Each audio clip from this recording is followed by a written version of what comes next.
What if every group at the World Cup had their own starting 11 and competed in a little mini tournament to see who would win? Well, this would be the Group F team. And as always, I've got to pick a full starting 11 and a manager using 3 from every single country, so you can't just pick 11 from the same nation.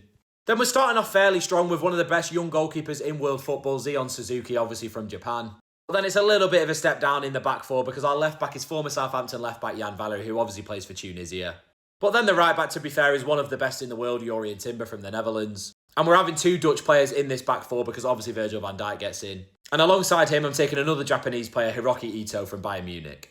Ahead of them, and we're going to play a sort of 4-2-2, so the 2 more defensive players are Frenkie de Jong, our final Dutch player, and Elias Shaqiri, our second Tunisian. Then ahead of them in the 10, we've got our final Tunisian, and that's Hannibal Mejbri.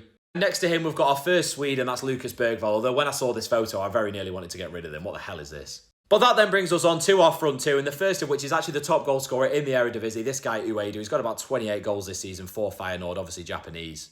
And next to him, completing the 11, it's the second Swede, and that's Alexander Isak, who, yes, I am taking over Victor Gyökeres just about. Which, of course, then means we've got a final Swedish person to go over, and that is going to be the manager, which has to be Graham Potter. I couldn't not get him in this team.